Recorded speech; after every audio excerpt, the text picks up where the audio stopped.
The Special Air Service Regiment, often known as the SAS, stands as one of the most elite British Army Special Forces units. Its inception dates back to 1941, thanks to the vision of David Stirling. But among its many covert operations, one mission stands out: Bravo 2-0. In the chilling winter of January 1991, during the First Gulf War, Bravo 2-0 was not just a call sign. It represented an 8-man patrol deployed deep into the heart of Iraq. Now, before we dive deep, it's essential to note that this mission's tale is shrouded in mystery.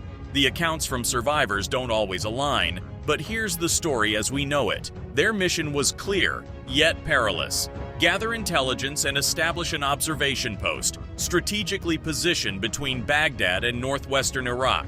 This elite team comprised of Sergeant Andy McNabb, Sergeant Vincent Phillips, Lance Corporal Ian Pring, Corporal Chris Ryan, and 4 other brave troopers. On a fateful night, the 23rd of January, the vast Iraqi skies echoed with the rotors of a Chinook helicopter transporting the patrol. Instead of relying on vehicles, the team chose to tread the treacherous terrains, covering 12 miles on foot to their observation post. But as dawn approached, they faced their first challenge. Communication lines were down. They couldn't receive any messages on their radios. McNabb later pointed out that they were given the wrong radio frequencies. However, a later investigation revealed that their transmissions were in fact recorded. The following afternoon, destiny played its cards. A flock of sheep and a young shepherd stumbled upon the patrol. Sensing danger, the team decided to retreat, leaving behind any equipment that could slow them down. But just as they were about to move, the distant rumble of what seemed like a tank echoed. Preparing for an encounter, they armed their rockets. But to their surprise, it was just a bulldozer, which hastily retreated upon spotting them. But the damage was done. Their cover was blown. As they tried to make their escape, they were ambushed by Iraqi forces, leading to an intense firefight. With their standard protocols suggesting a return to their original landing point in emergencies, the team made their way there, hoping for a helicopter rescue. But fate had other plans. Due to a malfunctioning radio, they could only send messages but couldn't receive any.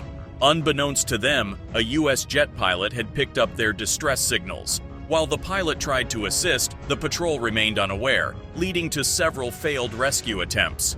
McNabb's decision to forego vehicles for the mission also came under scrutiny. Another SAS team had successfully used Land Rovers for a similar operation, but for Bravo 2-0, their journey had just begun. The Special Air Service Regiment, commonly referred to as the SAS, is a name that resonates with valor, skill, and unparalleled expertise. Established in 1941 by David Stirling, the SAS has been involved in numerous covert operations, each with its own tale of bravery. But among these, the mission of Bravo 2-0 stands as a testament to the resilience and courage of its members. In the cold, unforgiving month of January 1991, amidst the backdrop of the First Gulf War, Bravo 2-0 wasn't just a call sign, it symbolized a team of 8 men, chosen for a mission that would test their limits. While the accounts of this mission are mired in controversy, with varying narratives from the survivors, the essence of their bravery remains undiminished. Their objective was clear, albeit fraught with danger: to gather crucial intelligence and set up an observation post. This post was to be strategically nestled between the bustling city of Baghdad and the remote regions of northwestern Iraq. The team, led by the indomitable Sergeant Andy McNabb, included seasoned soldiers like Sergeant Vincent Phillips, Lance Corporal Ian Pring, Corporal Chris Ryan, and 4 other troopers, each skilled in their own right.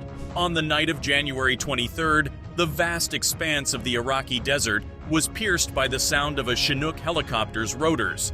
This helicopter was tasked with delivering the Bravo 2-0 team deep into enemy territory. Eschewing the relative safety of vehicles, the team decided to trust their instincts and the cover of night, traversing 12 miles on foot to reach their destination. However, as the first rays of dawn painted the sky, they encountered an unexpected hurdle. Their communication equipment failed them. The radios, their lifeline, remained silent. McNabb later revealed that they had been provided with incorrect frequencies, but investigations pointed to their transmissions being logged, adding another layer of mystery to their ordeal. The next afternoon brought with it another challenge. Their position was inadvertently revealed by a flock of unsuspecting sheep and a young shepherd. Sensing the imminent danger, the team made the tough decision to retreat, leaving behind equipment that could compromise their speed. As they prepared to move, the distant sound of heavy machinery approached. Gearing up for a potential confrontation, they were relieved, albeit momentarily, to find it was just a bulldozer, but their presence was now known to the enemy. Their retreat was anything but smooth. Iraqi forces, armed and ready, ambushed them, leading to a fierce firefight. The team's training kicked in, and they relied on their standard protocols, which dictated a return to their original landing point in emergencies. They hoped for a helicopter extraction, but a series of unfortunate events, including a malfunctioning radio, thwarted their plans. The U.S. jet pilot, who had intercepted their distress signals, made valiant attempts to assist. However, the lack of communication meant the patrol remained in the dark about these efforts. McNabb's decision to not use vehicles for the mission was later questioned, especially since another SAS team had successfully employed Land Rovers in a similar operation. But for Bravo 2-0, their ordeal was far from over. With each passing hour, their resilience was tested, their skills sharpened, and their bond strengthened. Their journey, filled with challenges, strategic decisions, and moments of sheer determination, serves as a poignant reminder of the sacrifices made by those in the line of duty. The mission's complexity grew as the team faced a pivotal decision: to use vehicles or not. While some suggested that vehicles could aid in swift exfiltration, the patrol collectively felt that their numbers were too few, and the vehicles too conspicuous for a mission designed around a fixed observation post. As the clock ticked away on the night of January 25th, McNabb tirelessly tried to establish contact with coalition aircraft using a TACP communicator. But in the midst of this, the team faced another setback. They inadvertently split into two groups. Phillips, Ryan, and McGowan moved stealthily through the night, while McNabb and the others waited for a communication breakthrough.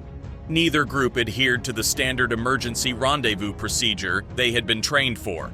Instead, both groups, unaware of each other's decisions, aimed for the Syrian border. The trio of Phillips, Ryan, and McGowan faced their own set of challenges.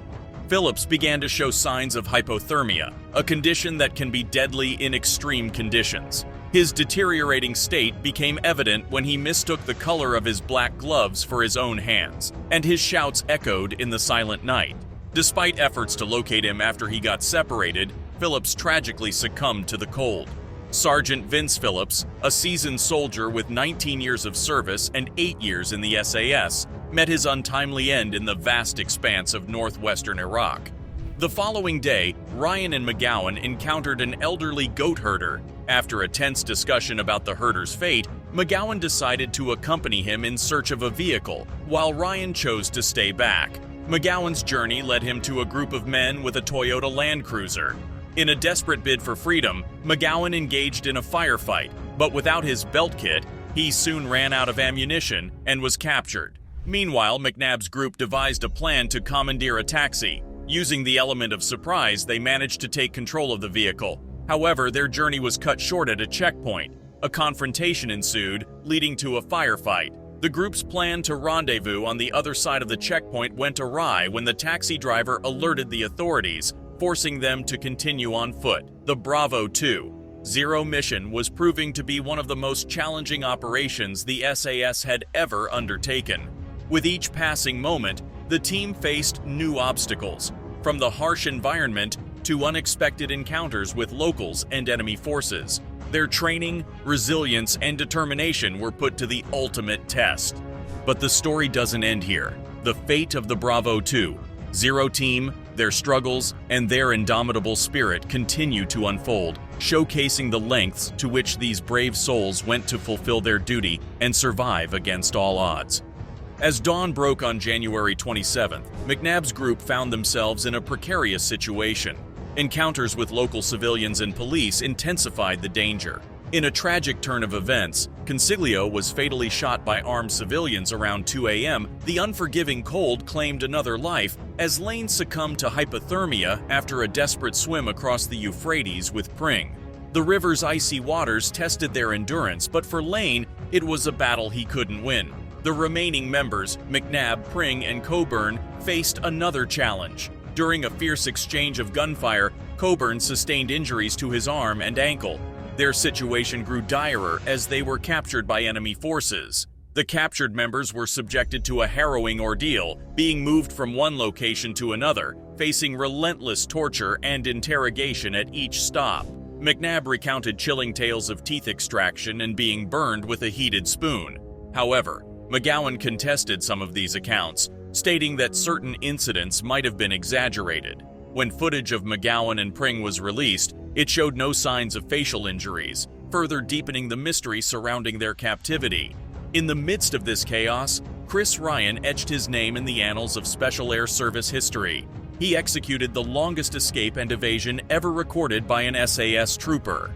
Ryan traversed a staggering 180 miles to reach Syria, a feat unparalleled since the daring escape of SAS trooper John Salido in the Sahara Desert in 1940. The aftermath of the Bravo 2-0 mission was a mix of triumph and tragedy. Vincent Phillips tragically lost his life to the biting cold of hypothermia. Chris Ryan emerged as the lone wolf, successfully evading capture and making it to safety. Ian Pring, after enduring captivity, was eventually released by the enemy. Robert Concilio's bravery was cut short when he was killed in action. Stephen Lane's resilience was tested to the limit, but he tragically succumbed to hypothermia. Malcolm McGowan, after a harrowing period of captivity, was released. Mark Coburn, despite his injuries, survived his captivity and was later released. McNabb, the leader, endured torture and interrogation, but was eventually set free. The tale of Bravo 2-0 is not just a story of a mission, it's a testament to the human spirit, resilience, and the unyielding bond of brotherhood. Each member faced insurmountable odds, and their individual journeys, filled with courage, sacrifice, and determination, are a poignant reminder of the price of duty. As the dust settled and the echoes of gunfire faded, the legacy of Bravo 2-0 remained, leaving behind a trail of unanswered questions, tales of heroism, and memories that would forever be etched in history.